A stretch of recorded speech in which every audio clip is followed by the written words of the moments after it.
lebih berat. Nah, alhamdulillah pada siang hari ini kita diberikan kenikmatan yang luar biasa.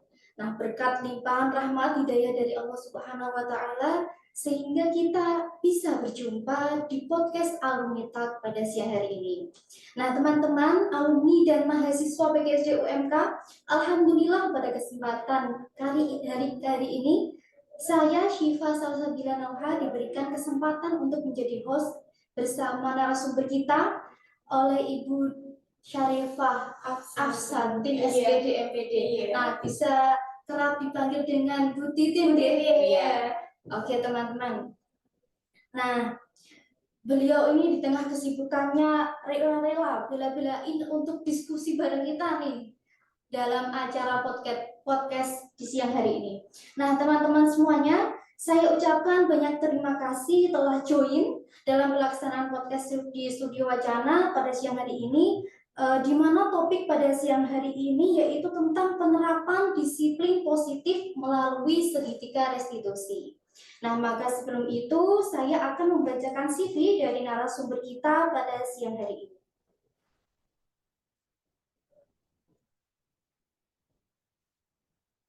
Nah, beliau ini bernama Bu Syarifah Afsantin SPD, merupakan guru sekolah dasar negeri di SD 2 Panjengan, Kecamatan Kota, Kabupaten Kudus, dan merupakan seorang praktisi di dunia pendidikan sejak tahun 2015.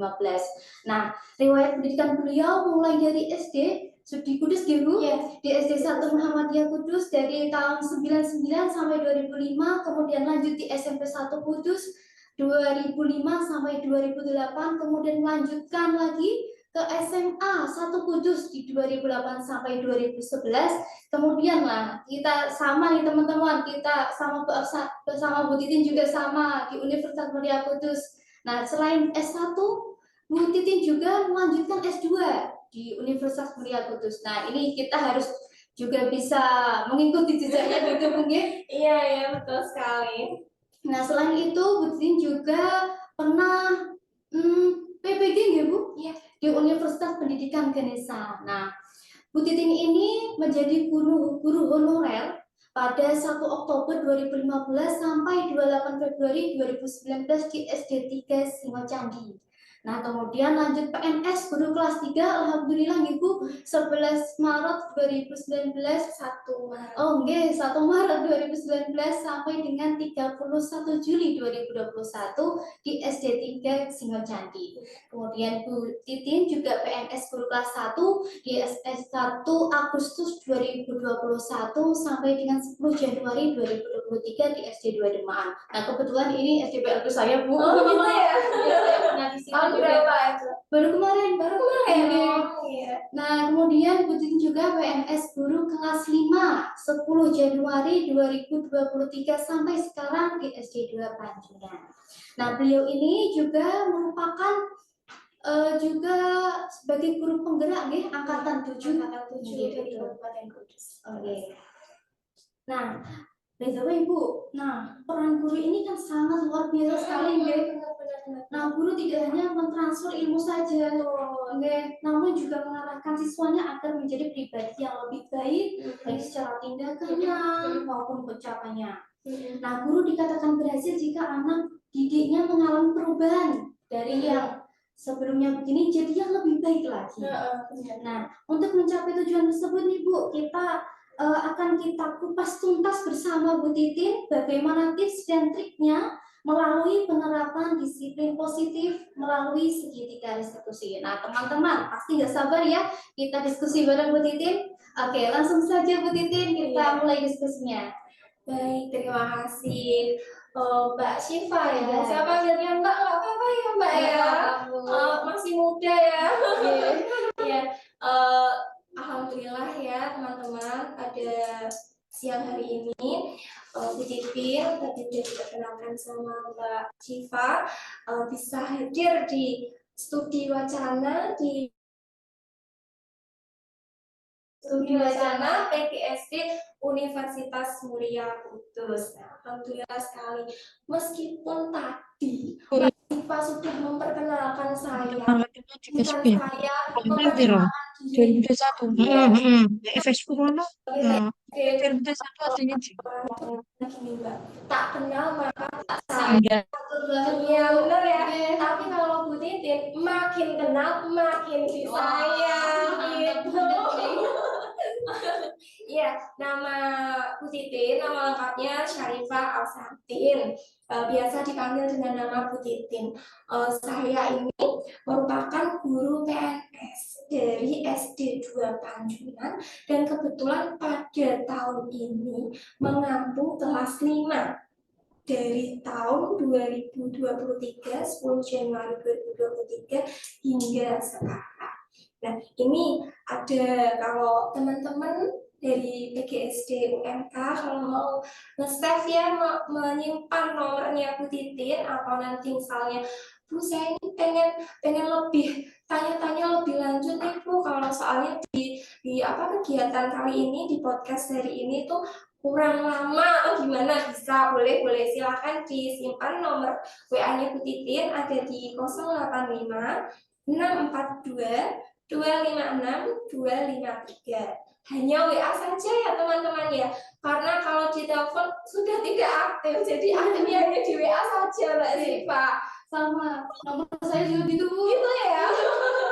Iya, kalau mau telepon ada juga nomornya lain, tapi ini hanya untuk telepon saja. Kalau tadi WA saja, ini telepon saja. Jadi beda-beda. Iya, beda-beda. Boleh disimpan juga teman-teman, ada di nomornya 081 226 170 409. Nah, kalau seandainya teman-teman juga ingin mengirim email, bisa dikirim saja ke alamat emailnya Bu Titin. Ada di syarifah.alsantin653@gmail.com. Nah, Bu Titin nih rumahnya di Cetak Kembang, RT 2, RW 4, Kecamatan Kota, Kabupaten Kudus. Itu ya. Bu Titin nggak apa-apa sih, bareng aja nggak apa-apa. Nah, Bu Titin ini lahir tanggal 6 Januari tahun 1993 di Kabupaten Kudus juga. Asli Kudus Asli Kudus.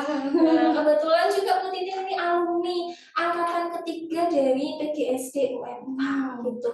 Angkatan tahun 2011. Oh, 2011. Iya, itu kan angkatan ketiga ya Mbak.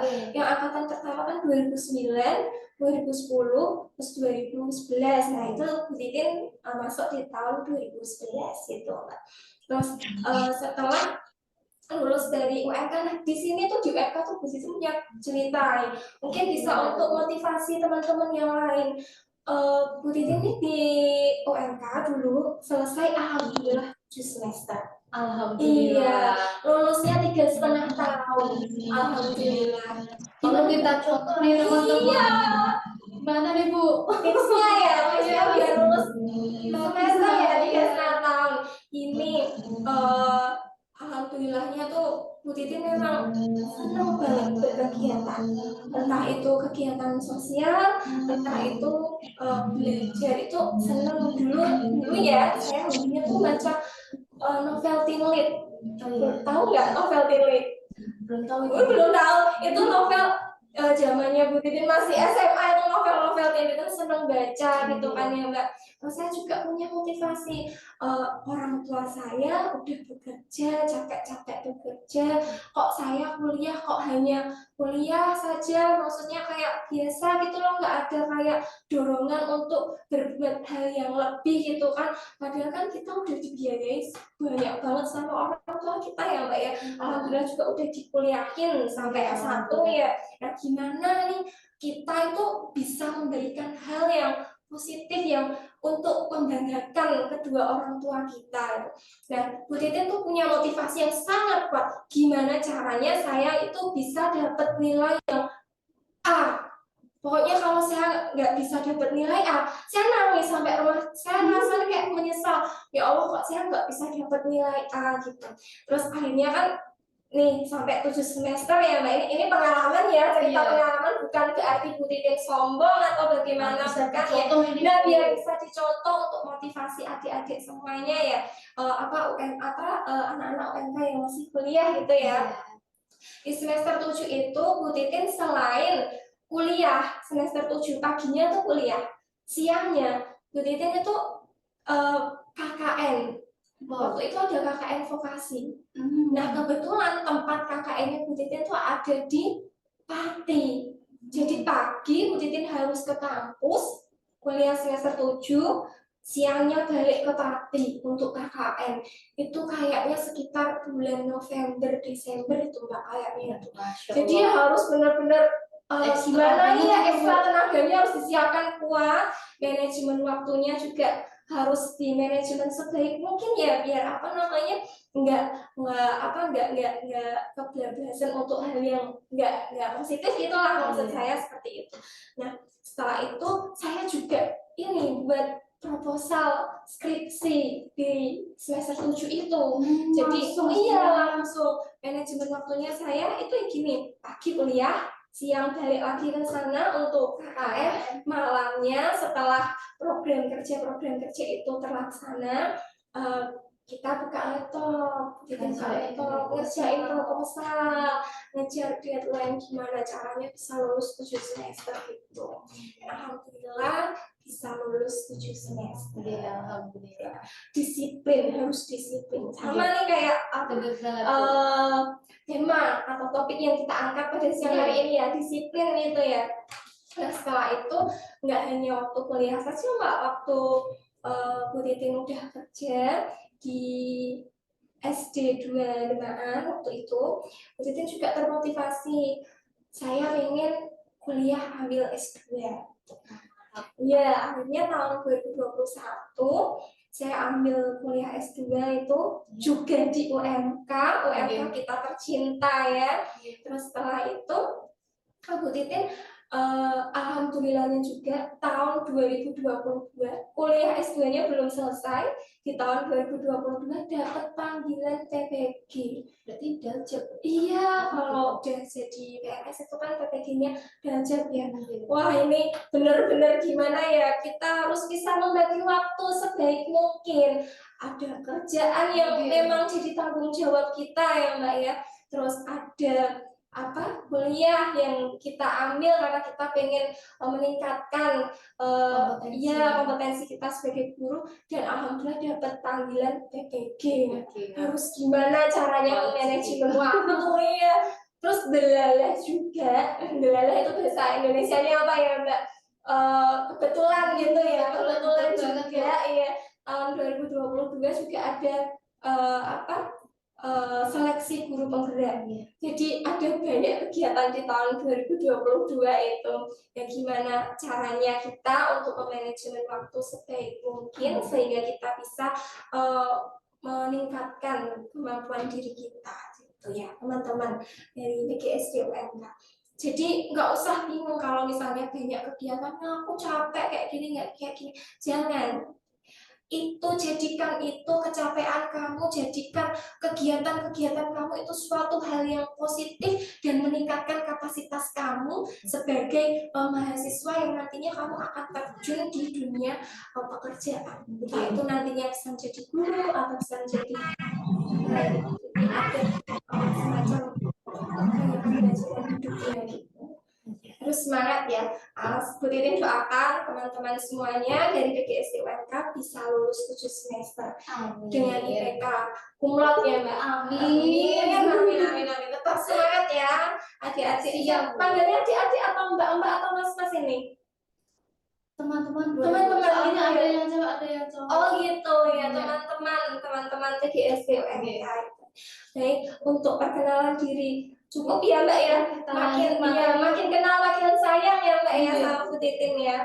Nanti jangan lupa teman-teman kalau mau diskusi langsung aja hubungi Bu Titin. Nah, tapi WA gitu ya. WA. Ada sosmednya lagi Mbak. Oh iya, lewat sosmed bisa. Punya Instagram, punya YouTube juga dengan namanya Bu Titin juga, Syarifah Ashanti. Mudah ketemunya. Fotonya jadi satu itu. Lebih mudah mengenali. Iya, lebih mudah mengenali gitu. Langsung lanjut saja ke materi ya Mbak ya. Siap. Materi kita pada siang hari ini terkait penerapan disiplin positif melalui segitiga restitusi. Perlu kita pelajari bersama dulu apa sih yang disebut dengan disiplin positif. Nah, kalau kita bicara tentang disiplin itu ya apa namanya pasti erat kaitannya dengan tata tertib, terus peraturan sekolah kayak gitu yang sifatnya mengikat. Iya. Dan menakut-nakuti siswa. Takut loh Mbak siswa kalau ada tata tertib. Kalau aku nggak bawa topi nanti gimana? Sanksinya gini. Iya, sanksinya gini. Akhirnya apa? Dia itu takutnya bukan sadar dengan dirinya sendiri, sadar dia itu aku sudah melanggar nilai ini, bukan. Dia hanya takut oleh hukuman yang akan nanti dia dapatkan. Padahal di sini disiplin positif yang Bu Titin maksud itu bukan karena dia merasa takut, bukan karena faktor motivasi eksternal dari yang lain, bukan. Tapi melainkan disiplin yang dimaksud adalah disiplin diri yang memiliki motivasi internal. Jadi dia itu sadar bahwa dirinya itu aku harus bersikap seperti ini. Saya harus disiplin dan itu berasal dari hatinya, hati nurani siswa tersebut, bukan berasal dari tata tertib yang dia takuti, bukan berasal dari peraturan kelas yang dia takuti sehingga nanti kalau saya melanggar saya nih dapat sanksi ini, bukan, tapi berasal dari dirinya sendiri, dari internal dirinya sendiri seperti itu. Nah, terus kemudian apa nih tentang yang namanya segitiga restitusi. Sebelum kita ke segitiga restitusi, ada pertanyaan memantik nih Mbak. Seandainya nih, saya tanya sama Mbak Syifa ya. Yes, siap. Seandainya sebagai seorang guru, ketika murid Anda melakukan kesalahan, tindakan mana yang akan Anda lakukan? Nih ada 5 pilihan. Yang pertama, menunjukkan kesalahannya dan memintanya melihat kesalahannya baik-baik. Yang kedua, mengatakan kamu tuh seharusnya bagaimana untuk bertindak. Kemudian yang ketiga, mengingatkan murid Anda akan kesalahannya yang sama di waktu sebelumnya. Jadi kalau misalnya dia sudah pernah melakukan kesalahan di waktu yang lampau, muridnya diingatkan, kamu tuh udah pernah lo ngelakuin kesalahan ini ya, Diulang lagi. iya kok diulang lagi gitu. Terus yang keempat, bertanya padanya, kenapa kamu melakukan sesuatu yang seharusnya tidak kamu lakukan, kayak ditanya, terintimidasi gitu ya. Terus yang terakhir, mengkritik atau mendiamkan. Kira-kira kalau Mbak Syifa jadi guru, Mbak Syifa tuh milih yang mana kira-kira? Oke Bu, kalau tadi Bu Titin udah jelasin sedikit nih tentang disiplin positif. Kalau menurut saya disiplin positif dari motivasi internal gitu. Jadi kita bangun kesadaran dari siswanya itu tadi. Nah kalau menurut saya ya Bu, kalau saya ya salah gitu. Saya masih belajar ya. Sama kita juga belajar ya, ini juga belajar ini di sini.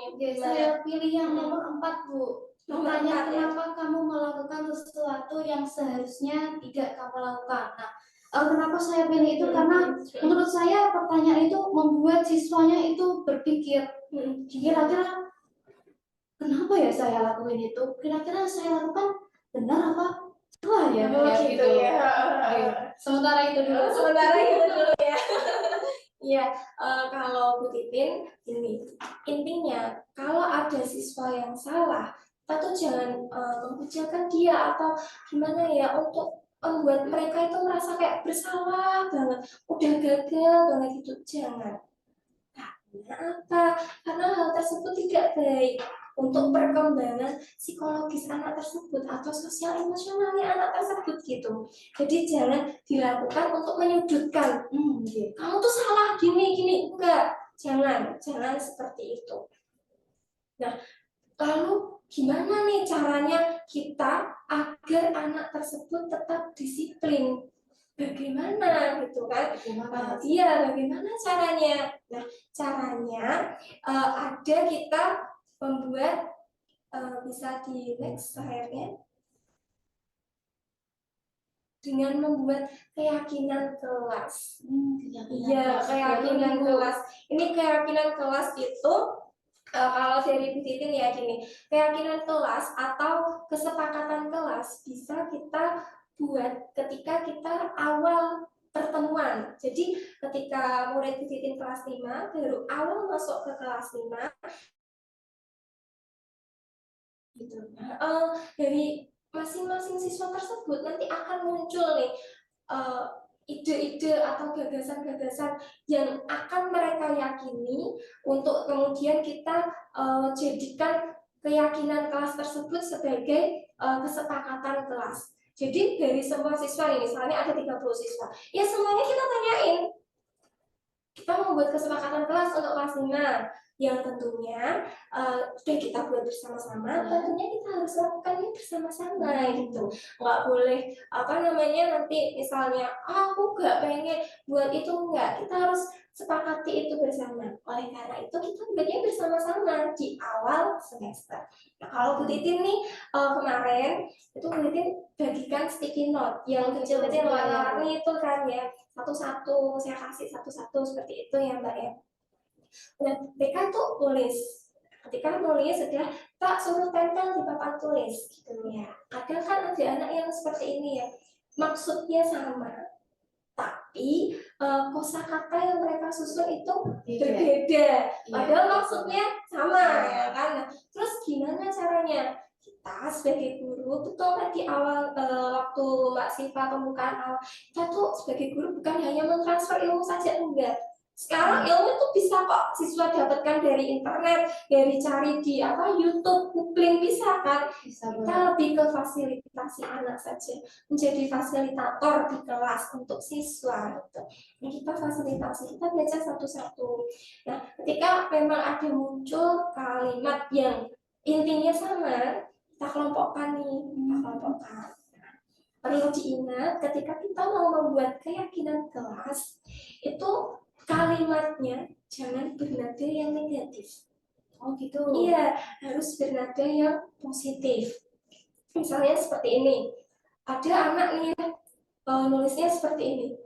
Tidak boleh datang ke sekolah terlambat lebih dari 5 menit. Kata tidak boleh, itu kan bernada negatif. Iya, ada tidaknya. Iya, tidak, itu kan tidak boleh ya. Karena bernada negatif tadi. Gimana caranya kita sebagai guru yang memfasilitasi pembelajaran di kelas membantu siswa untuk mengubah itu menjadi sebuah kalimat yang positif. Tidak boleh terlambat. Jadi kita bisa ganti sebaiknya datang tepat waktu. Tuh ya, maksimal. Saya kalau tadi ada lebih dari 5 menit, maksimal jam 7 lebih 5 menit gitu. Setelah keyakinan kelas itu disusun ya dengan baik, kita sepakati bersama. Jadilah yang namanya kesepakatan kelas. Iya, kesepakatan kelas. Nah, lalu gimana nih kesepakatan kelas itu sehingga anak-anak kelas 5, Ibu Titin kan ceritanya di kelas 5 ya. Anak-anak kelas 5 itu bisa memahami, bisa mengerti caranya. Kita sebagai fasilitator itu mengarahkan.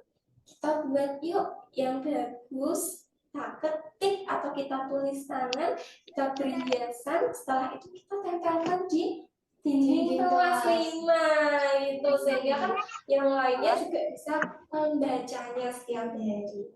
Saya membacanya kan juga masuk ke dalam pikiran, lebih ingat, masuk ke dalam hati juga seperti itu.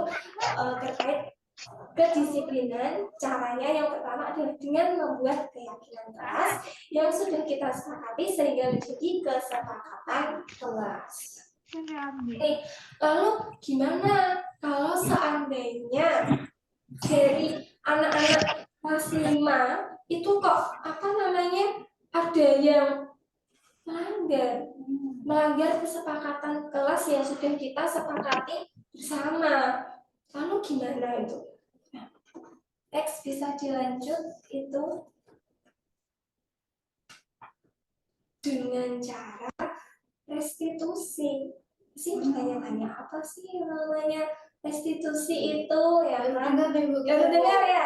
Restitusi itu apa? Restitusi adalah proses menciptakan kondisi bagi murid untuk memperbaiki kesalahan mereka sehingga mereka bisa kembali pada kelompoknya atau pada teman-temannya di kelas 5 tersebut dengan karakter yang lebih kuat. Atau proses kolaboratif yang mengajarkan murid untuk mencari solusi dari masalah yang mereka lakukan. Nah, kemudian membantu siswa untuk berpikir tentang saya tuh seharusnya bersikap seperti apa ya agar orang lain menerima saya, dan sikap orang lain yang seperti apa ya yang nyaman nih untuk saya, seperti itu. Nah, restitusi ini membuat siswa memiliki tujuan, disiplin positif ya, disiplin positif seperti tema atau topik kita yang dibahas pada siang hari ini, dan memulihkan dirinya siswa setelah berbuat salah. Namun Mbak Siva, di sini yang perlu ditegaskan itu bukanlah pada kita berusaha membuat nyaman teman kita, terus kita mengabaikan perasaan kita, bukan. Namun tujuannya adalah untuk menghargai nilai-nilai kebajikan yang mereka percayai. Nah, nilai-nilai kebajikan yang mereka percayai ini kan sudah dibuat di awal kelas tadi, waktu naik kelas 5 itu sebagai apa tadi? Keyakinan kelas, kesepakatan kelas yang sudah kita yakini sehingga menjadi keyakinan kelas. Nah, gitu. Nah, lalu bagaimana jika ada yang melanggar nih? Ada yang misalnya tadi kan ya sebaiknya datang tepat waktu itu kan, tapi tiba-tiba ada yang datangnya terlambat. Lalu gimana itu cara menyelesaikannya gitu kan? Nah, sebagai guru kita tidak boleh mengintimidasi, Mbak. Nggak boleh. Kamu ini ngapain datang telat-telat? Nggak boleh datang telat-telat. Nggak boleh seperti itu, Mbak. Itu namanya mengintimidasi siswa, sehingga nanti siswa jadinya tuh takut dan dia merasa gagal, merasa berarti aku udah melanggar tata tertib, terus aku harus seperti ini. Yang kita harapkan kan bukan dia takut dengan tata tertib, tapi bagaimana karakter siswa tersebut terbentuk sehingga menjadi apa? Nilai-nilai disiplin yang positif gitu. Nah, gimana nih caranya? Dengan cara segitiga restitusi. Bisa selanjutnya di segitiga restitusi. Ya, ada yang namanya segitiga restitusi. Kalau restitusi tadi udah tahu ya apa maksudnya ya, menyadari, menyadari aku tuh udah melanggar nilai-nilai keyakinan yang udah kita sepakati bersama. Tadi kan kesepakatan kelas. Nah, aku tuh sebaiknya seperti apa, sikap apa yang harus saya itu. Nah, itu kan restitusi itu semacam itu. Lalu bagaimana cara menerapkan restitusi? Nah, dengan cara segitiga restitusi. Nah, dari segitiga restitusi ini ada yang namanya validasi tindakan yang salah, ada menstabilkan identitas, terus ada juga menanyakan keyakinan. Nah, di sini nih, restitusi itu bukan untuk menebus kesalahan, namun untuk belajar dari kesalahan. Kalau anak aku salah, aku udah dapat hukuman ini, anak itu akan mengulangi perbuatan itu. Karena apa? Karena dia tuh nggak masuk ke dalam dirinya, nggak sadar, belum sadar nilai mana yang udah dia langgar gitu. Kalau restitusi ini tuh untuk menyadarkan, untuk memahami kesalahan saya tuh apa, sehingga saya seharusnya itu berbuat seperti apa sebaiknya gitu. Jadi restitusi itu bukan menebus kesalahan. Kalau menebus kesalahan tadi kan dengan menerima hukuman ya atau punishment ya, bukan seperti itu. Nah, restitusi itu memperbaiki hubungan dengan memperbaiki hal yang sudah siswa itu langgar kesepakatan atau nilai-nilai kebajikan universal yang udah dia langgar, dia perbaiki. Saya memperbaikinya dengan seperti apa gitu, memperbaiki hubungan.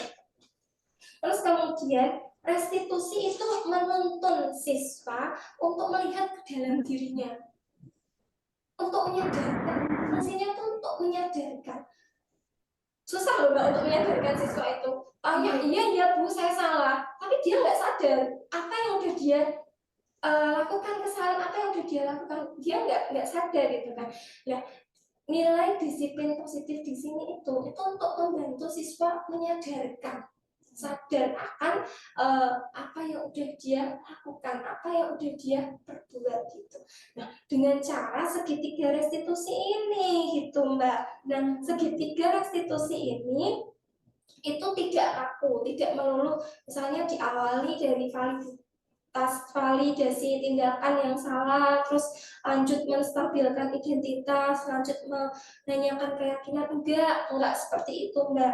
Jadi fleksibel. Fleksibel. Iya, fleksibel. Dan sebenarnya guru-guru yang ada di sekolah itu udah pernah kok ngelakuin segitiga restitusi, namun hanya saja nggak tahu, tidak sadar namanya segitiga restitusi. Nah, gitu. Ada udah pernah dilakukan tapi belum ngerti. Nah, ini kita belajar bareng-bareng ya pada siang hari ini ya gitu. Yang pertama ada menstabilkan identitas. Jadi kalau tadi itu ada siswa yang tiba-tiba datang terlambat lebih dari 5 menit tadi itu ya, dia kan pasti datangnya dengan takut ya Mbak. Duh, aku nih datang terlambat, nanti pasti dimarahin sama Bu Titin nih, gitu kan? Jadi pusat perhatian lagi. Iya, jadi pusat perhatian di kelas lagi, gitu kan? Nah, itu berarti dia kan merasa takut. Nah, di sini enggak nakutin, tapi membuat siswa sadar akan tindakannya yang kurang tepat gitu. Nah, gimana nih caranya? Tadi kan yang pas awal tadi pertanyaan pemantik gini ya, kamu tuh ngapain datang terlambat? Kemarin udah terlambat, ini terlambat lagi. Nah, diulangi terus. Ayo anak siswa kan takut ya. Padahal kita mintanya enggak nakut-nakutin anak gitu. Lalu bagaimana caranya kita bertanya kepada anak, menstabilkan identitas apa kesalahan yang udah mereka kerjakan. Caranya gimana? Ini nggak apa-apa, berbuat salah, terlambat itu nggak apa-apa. Misalnya kita contohkan diri kita sendiri. Bu Titin dulu waktu SD juga pernah terlambat kok, nggak apa-apa, nggak usah takut. Ya kan datang takut ya, kita stabilkan dulu identitasnya, jangan takut. Semua orang pernah melakukan salah seperti itu. Pertanyaannya baik-baik seperti itu. Nah, lalu kamu yang kamu lakukan kenapa kamu terlambat itu apa? Kita tanya baik-baik ya biasanya. Bu, saya tuh udah bangun pagi-pagi, tapi ternyata waktu ayah nganterin ke sekolah dan motornya tuh bocor sehingga saya terlambat, padahal saya tuh udah bangun pagi-pagi. Nah, udah berusaha padahal udah berusaha tepat waktu. Nah, kalau yang yang tidak perlu ditiru ya, ini contoh perilaku yang tidak ditiru. Kan guru nggak mau tahu, pokoknya kamu terlambat ya terlambat, kamu langsung kena hukuman, nggak mau tahu gitu kan.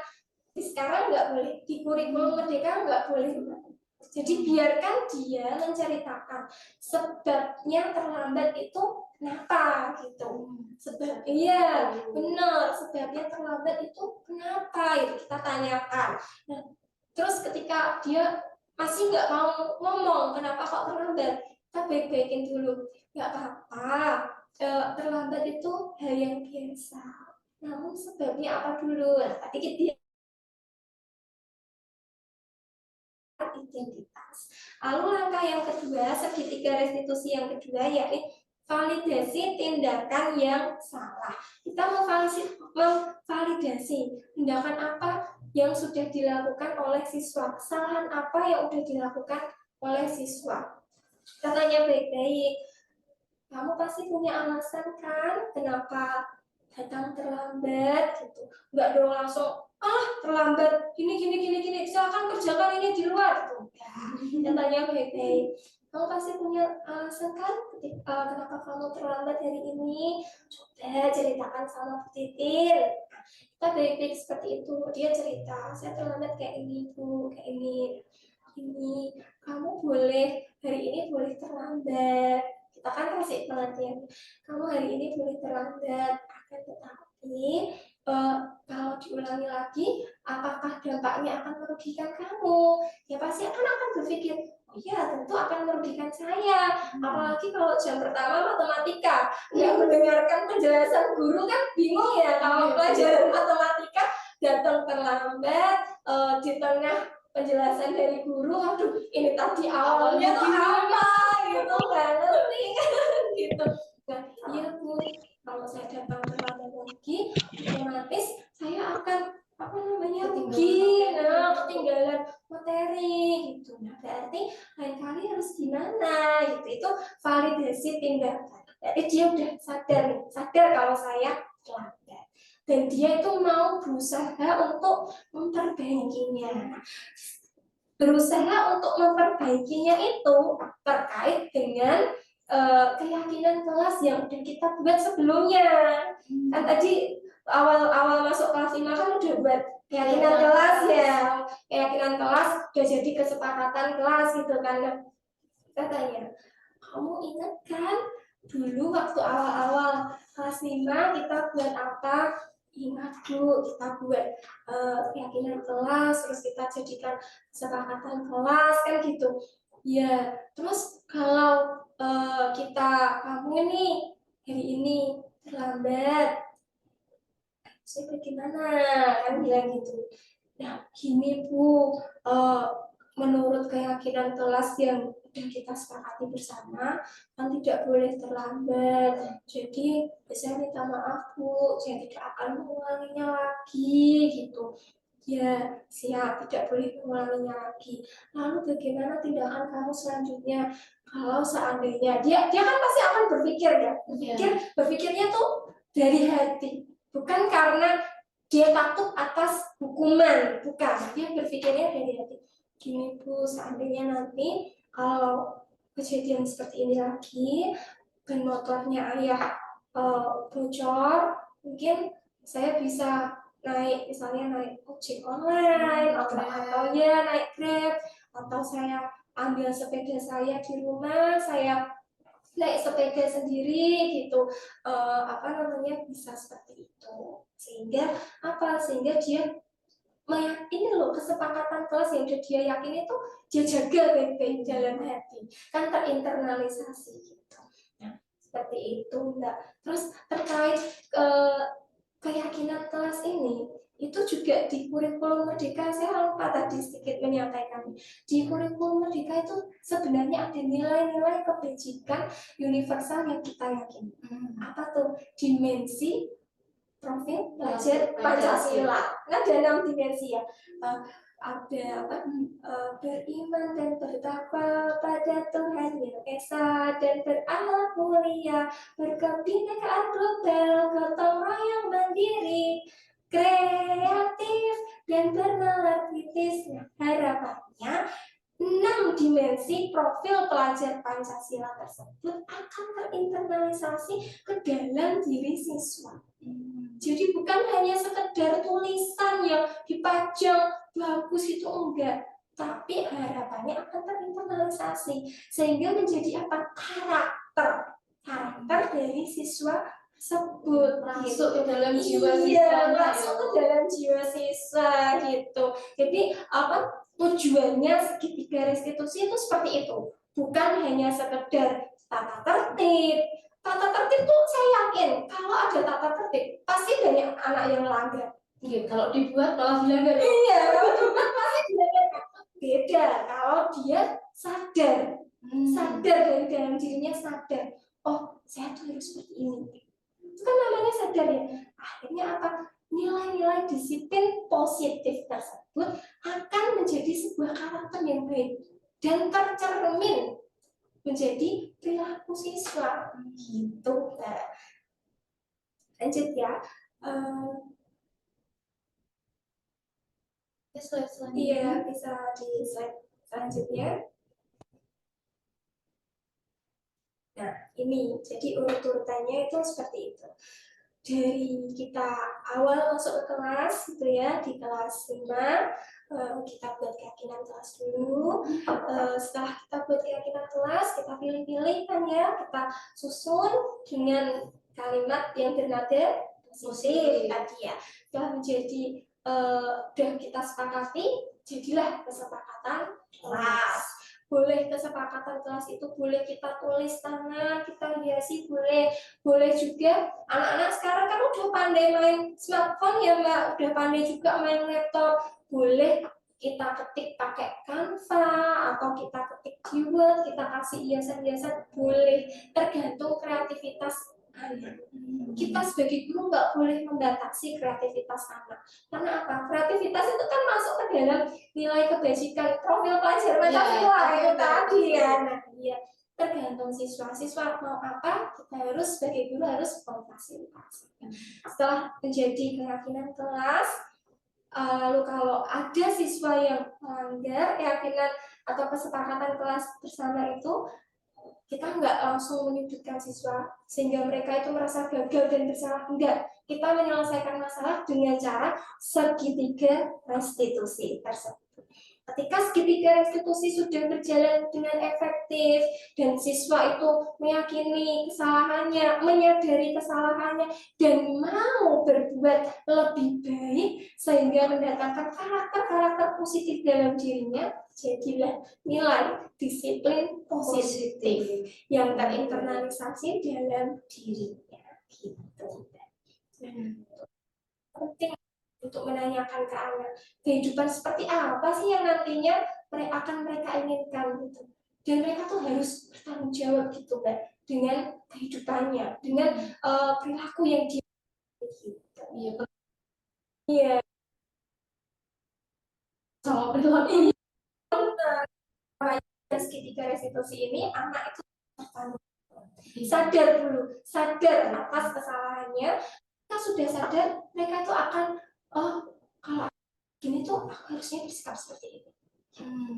Jadi apa ya, membentuk sebuah karakter positif atau disiplin positif yang baik siswa. Oke. Udah cukup Mbak pada. Oke, kita beri tepuk tangan untuk positif dulu, Oke, selanjutnya kita lanjut sesi tanya jawab. Iya. Ini kok saya nggak kelihatan pertanyaannya ya. Nah, teman-teman, untuk sesi pertanyaan ini saya buka satu sesi saja dikarenakan keterbatasan waktu nggih Bu. Nanti kalau mau diskusi bisa langsung WA ke Bu Titin gitu nggih. Iya, boleh. Nah, untuk sesi pertanyaan saya buka untuk 3 penanya. Sebutkan nama, NIM, dan pertanyaan, atau bisa diklik di kolom chat. Monggo.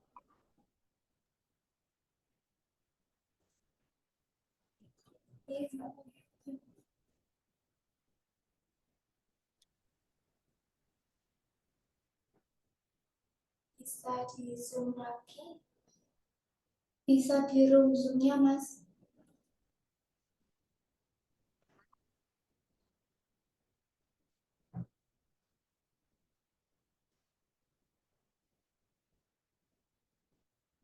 Oke, baik. Silakan yang ingin bertanya bisa menulis di kolom chat atau langsung raise hand dan menyalakan mikrofonnya.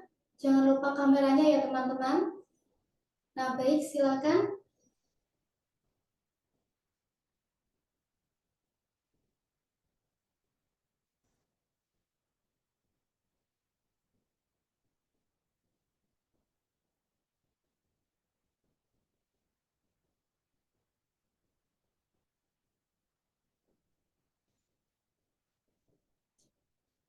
Oke, saya ingatkan kembali kepada teman-teman yang ingin bertanya lebih lanjut tentang diskusi kita yang udah kita laksanakan tadi, bisa menuliskan di kolom chat. Oke, baik, itu sudah ada, Bu. Mungkin bisa dibantu dikirim ke WA-nya Mbak Siva atau gimana Ya, bisa dikirim ke WA. atau misalnya itu Gimana kecil kecil? ya. Bukan Mungkin dulu. nggak kelihatan ini. Oh iya, udah diperbesar. Ini dari Ya. desain. Dari siapa itu pertanyaan?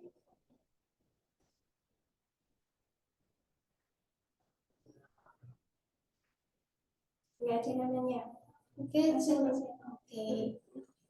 Nah, baik Ibu, ada pertanyaan nih dari audiens kita. Nah, apa saja yang perlu dilakukan Di di dalam dalam menerapkan konsekuensi logis logis berfokus pada solusi di dalam penerapan disiplin positif dan bagaimana Bu cara memberikan penguatan dan dorongan yang positif dan efektif untuk peserta didik. Ini gimana ini Bu? gini, tadi kan saya ada sedikit cerita ya tentang kenapa lebih baik kita perlukan keyakinan kelas atau kesepakatan kelas, bukan tata tertib kelas. Lini, Kalau tata lapisan. tertib, kalau tata tertib Ya kelas, benar, tidak. kalau tata tertib kelas itu kan yang membuat Bino, aku lagi menggarap, mereka gue ngajar. jadi siswa tuh nggak ada apa ya kontribusinya untuk menyusun tata tertib.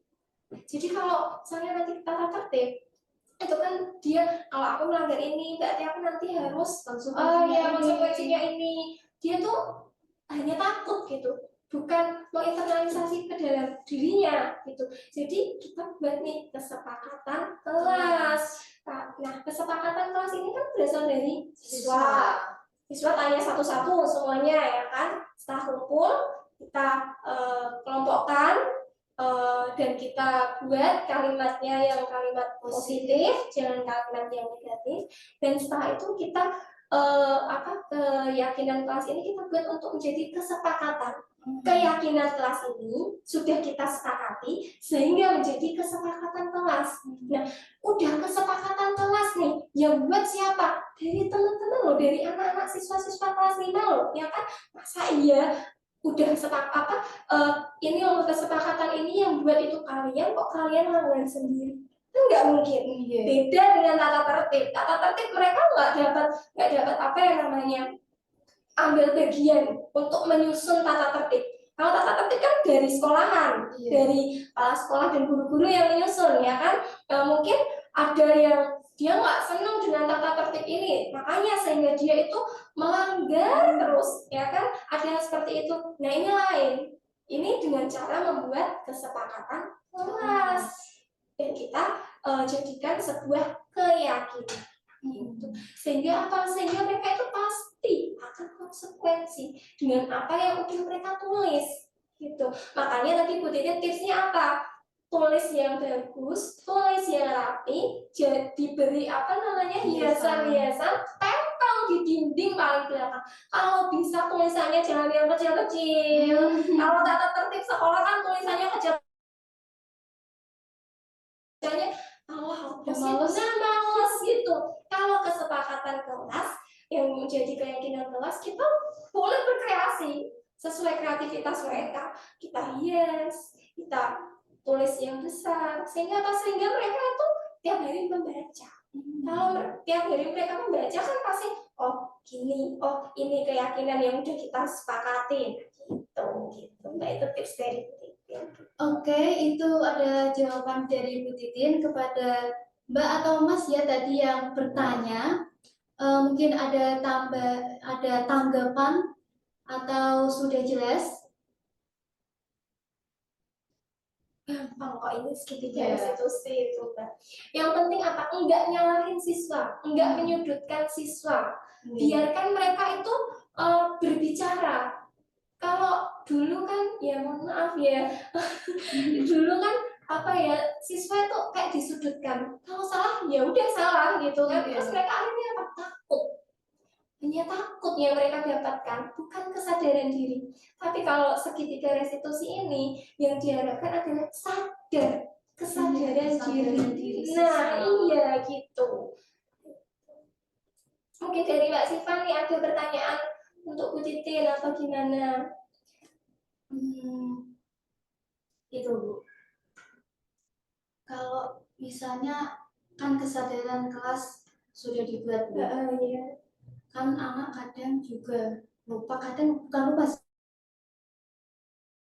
tidak ada di lingkungan. Kadang suka lupa. Loh, kamu kan udah buat kesepakatan kelas, loh kok kamu ngambil sendiri? Loh, saya nggak buat yang itu Bu. Kan kadang ada anak gitu Bu, yang acuh tak acuh gitu. Oh itu bukan saya Ibu yang buat, itu teman saya nggak ikut yang itu. Nggak ikut yang Saya itu, ikut gitu yang A gitu.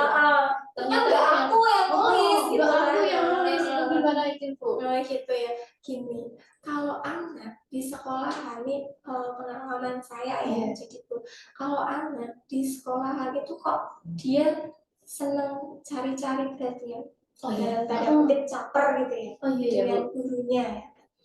Itu bisa jadi, ini bisa jadi ya, ada kemungkinan di rumah itu dia mencari perhatian tapi nggak dapat.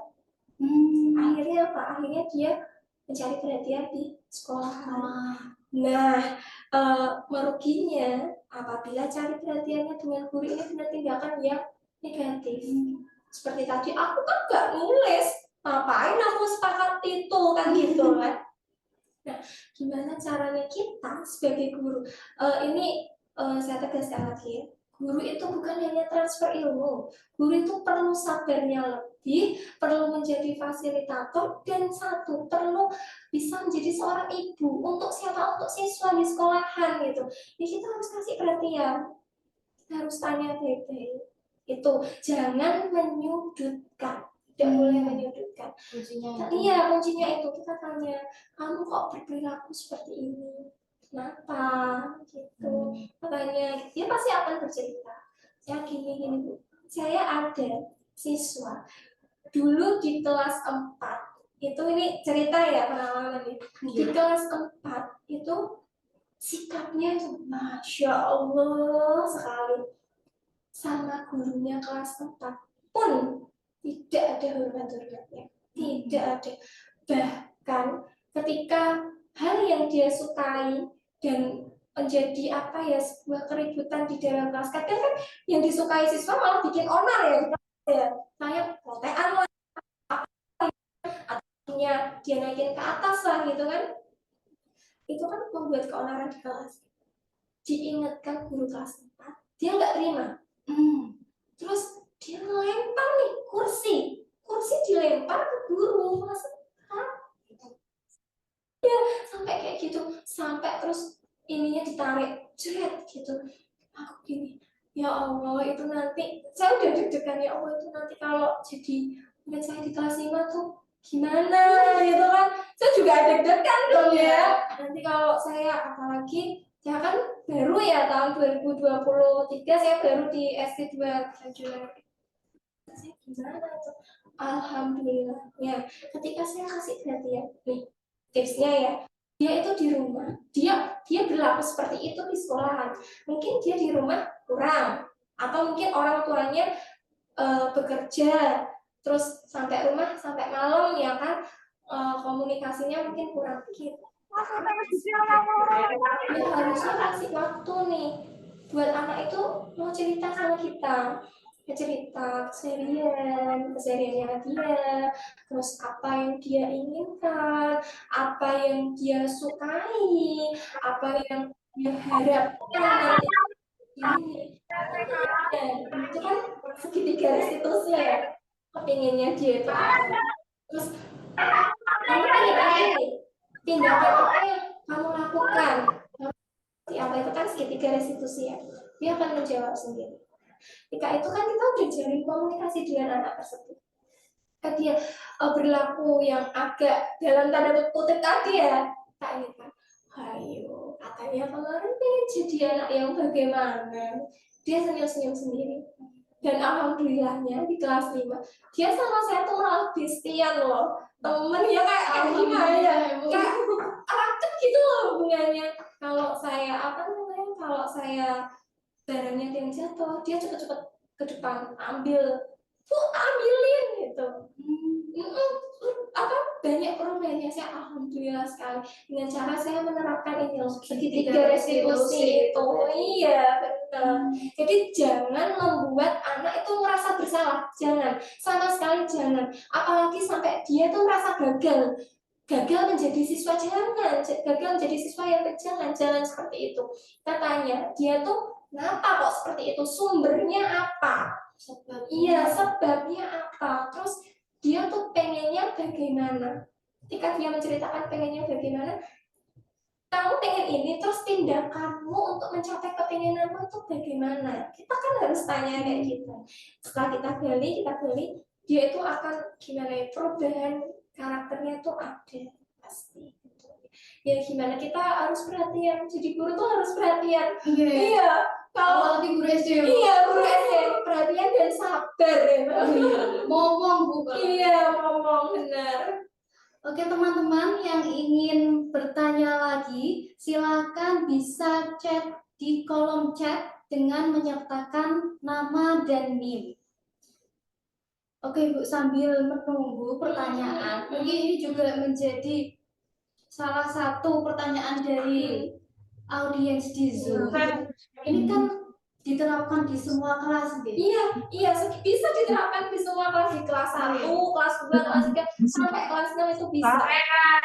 Pertanyaan saya Bu, setiap siswa itu pasti punya kemampuan dan pemahaman yang daya ingatnya juga beda-beda, daya pahamnya juga beda-beda. Nah, utamanya kelas 1 nih Bu. Kelas 1 kan, kalau kelas rendah kan intinya baca, tulis, sama berhitung. Nah, pertama kelas 1. Kelas 1 itu baru pertama kali belajar membaca. Nah, intinya kan di sana tadi keyakinan kelas kan tadi berupa kalimat positif. Ya, kalimat positif. Nah, ini masalahnya anaknya itu belum bisa baca. Belum bisa baca. Kalau misalkan kita bisa dampingin ya. Kalau baca kan emang harus ditunjukin satu-satu mungkin kalau yang belum bisa. Nah, itu gimana itu Bu? Cara menerapkan, cara buatnya keyakinan kelas itu ya, kita baca semua sama anak yang belum lancar membaca gitu ya. Oke, pertanyaannya bagus sekali nih dari Mbak Siva. Nah, caranya gimana? Ada nih, Bu Titin juga dulu sebelum jadi guru kelas 5, itu guru kelas 1. Memang di kelas 1 ada yang kurang lancar ya, belum lancar untuk membaca dan menulis. Bagaimana caranya? Jadi bikin simbol. Kita bikin nih di kelas ya, soalnya kan kalau di sekolah-sekolah sekarang kan ada Chromebook ya, terus ada juga layar LCD proyektor. Nah, kita buat nih, misalnya kita buat di Canva, kita keyakinan kelasnya apa, nggak boleh datang terlambat. Kita kan bisa kasih simbol atau gambar jam yang nggak boleh telat gitu. Pakai gambar gitu. Jadi anak, ini gambarnya tuh ini loh, berarti tuh nggak boleh datang terlambat gitu. Terus ada lagi misalnya gambar sebelahnya pakaian baju siswa yang lengkap, ada dasi, ada pinggang, ada topi, berarti itu maksudnya tuh harus berpakaian lengkap gitu. Dan di bawahnya selain gambar itu dikasih tulisan. Karena apa Mbak? Karena ini di SD dari kelas 1 yaitu harus ada literasi. Literasi itu perlu diketahui. Ini malah melenceng ya dari tema kita ya, literasi. Literasi itu tidak hanya berupa tulisan. Literasi itu memaknai gambar atau simbol. Itu yang disebut literasi itu seperti itu. Jadi kita sebagai guru kelas 1 ya sediakan gambar dan di bawahnya dikasih tulisan. Tulisannya mungkin jangan yang panjang-panjang, yang cukup sederhana saja. Misalnya tadi sebaiknya datang tepat waktu, maksimal jam 5. Itu kan maksimal jam 7 lebih 5 menit, maksudnya seperti itu. Itu kan untuk kelas 5, untuk kelas tinggi. Nah, untuk kelas yang rendah adanya positif saja, misalnya gini, jam tepat waktu ya, datang tepat waktu ya kan bisa toh, itu kan Iya. lebih sederhana kalimatnya daripada yang sebaiknya datang tepat waktu maksimal 5 menit setelah pukul 7 kan itu agak panjang ya, itu biar di kelas tinggi gitu. Kelas rendah mungkin bisa dibantu dengan gambar gitu. Oh iya, kalau gambar memang semuanya bisa. Iya, iya, betul. Oke Ibu. Nah, berhubung kita waktunya terbatas, nanti kalau ada teman-teman yang ingin berdiskusi lebih lanjut dengan Bu Titin, kita bisa dilanjut di WA ya, bisa dilanjut di WA atau di sosial medianya Bu Titin juga enggak apa-apa, di TikToknya Bu Titin enggak apa-apa, di Instagram enggak apa-apa, di YouTube enggak apa-apa. Nanti bisa tanya sama Mbak Syifa juga. Oke, bisa teman-teman. Nah, sebelum diakhiri, teman-teman, saya ingatkan nanti untuk mengisi absensi kehadiran. Dan sebelum diakhiri, saya akan bacakan kesimpulannya ya, Bu. Nah, tadi kita berbicara tentang disiplin positif. Nah, disiplin yang berasal dari motivasi internal, menjadi kesadaran pribadi siswa, ya, Bu. Nah, tadi kalau kita berbicara tentang disiplin positif melalui segitiga restitusi, bisa kita mulai dengan membuat keyakinan kelas, kemudian dibuat dengan kalimat yang positif, kemudian disepakati bersama dan bisa ditempelkan bisa jadi hiasan kelas juga ya, Bu ya.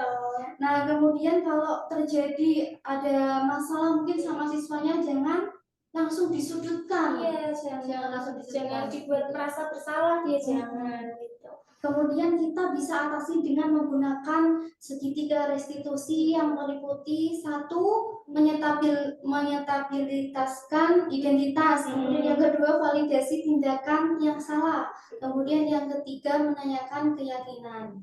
Nah, itu tadi akan membuat siswa memiliki kesadaran dan memperbaiki hubungan atau perbuatan siswa.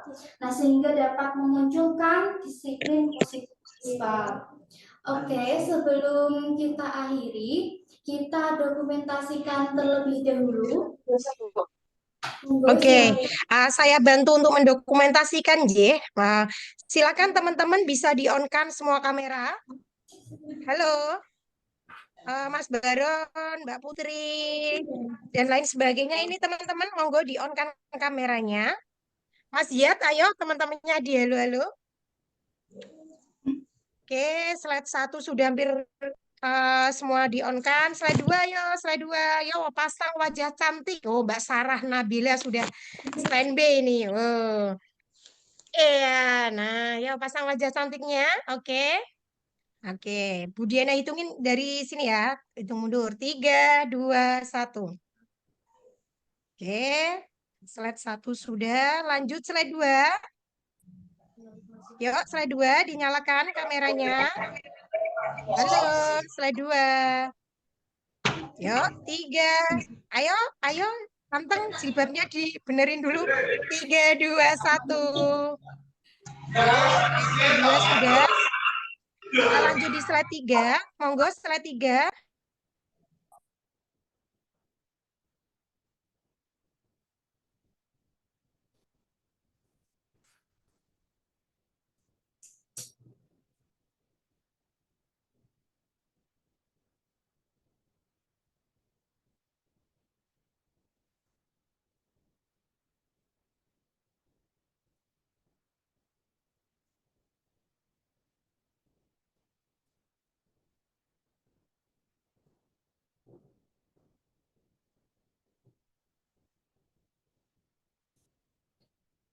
Ternyata aku mute tiket mau.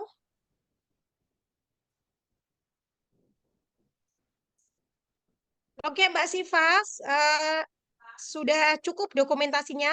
Silakan dilanjutkan. Oke, baik. Terima kasih Bu Diana. Karena sesi diskusi telah berakhir, sebelumnya saya ucapkan terima kasih banyak ya Bu sudah hadir di sini, menyempatkan waktu berbagi ilmu dengan kami. Semoga yang Ibu berikan dapat bermanfaat untuk kami semuanya. Nah, dan juga terima kasih untuk semua audiens yang ada di Zoom telah join pada podcast hari ini. Nah, untuk menutup podcast hari ini kita tutup dengan bacaan hamdalah. Alhamdulillahirabbil alamin. Terima kasih dari saya, mohon maaf apabila terdapat kesalahan baik tutur kata maupun kalimat dan tindakan saya yang kurang pas. Maka dari itu saya ucapkan wassalamualaikum warahmatullahi wabarakatuh. Waalaikumsalam warahmatullahi wabarakatuh. Wabarakatuh.